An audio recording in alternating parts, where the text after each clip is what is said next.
After a prominent Greenpeace Canada member took climate alarmists to task this morning on Fox and Friends, President Trump quoted him on Twitter.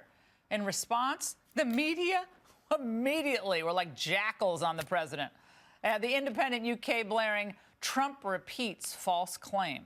A CNN headline called the president's tweet his latest denial of science.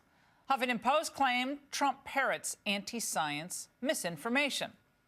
But is that accurate? Well, we put that question to a man who studied climate change for 35 years. Greg Wrightstone is a geologist and author of the book Inconvenient Facts, the science that Al Gore does not want you to know. Now, it should be noted that Apple approved an app that he built for this book, but then they pulled it down. Greg, I want to begin this, this dire warnings about carbon. The United Nations recently issued a warning that the concentration of carbon dioxide in the atmosphere was at levels not seen in 3 million years. That's a long time, Greg. That sounds scary.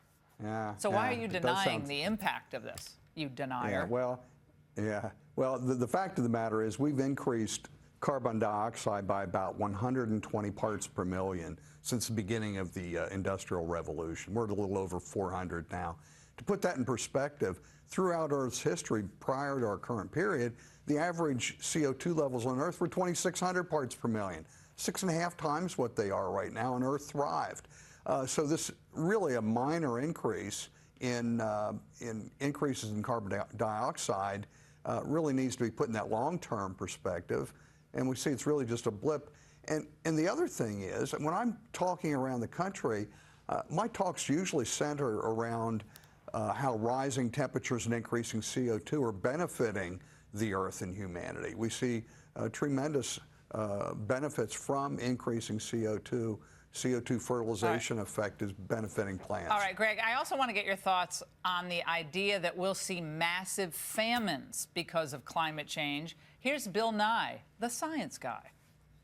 The agriculture in North America is going to have to move north into what would nominally be Canada. We don't have the railroads and roads to get food from that area to where we need it around the world. The longer we mess around and not address this problem, the more difficult it's going to be. Are you ready to plow fields in Saskatchewan? Come on. Yeah, I don't think so. What we've seen is continuing. What he's doing, and it's important to look at this, is a lot of what we hear from people like Bill Nye is speculation about what might happen 30, 50, or 80 years in the future based on failed climate models that overpredict warming. Well, we know that throughout our human history, warming periods like we're in right now, and yes, we're in a warming period. It's been warming for over 300 years. Those warming periods were hugely beneficial with bountiful crops, bountiful food. It was the cold periods that were really bad in between. That's when famine occurs. Completely opposite of what Bill Nye's telling you. Next, really quick, they claim that it's not just famines that we need to worry about, but massive droughts too. Here's a NASA climate scientist. In our projections, what we're seeing is that with climate change, many of these types of droughts will likely last for 20, 30, sometimes even 40 years. These droughts really represent events that nobody in the history of the United States has ever had to deal with. Okay, NASA is never wrong. Really quick, Greg. Well, they're wrong here. If you have my app, you could see it. I look at the massive droughts of the 20th century, and we see most of those occurred before 1960. These were the really bad droughts, and they're in decline. All right, we'll be right back. We appreciate that. I hope Apple reconsiders and puts your app back up. We'll be back with The Last Bite.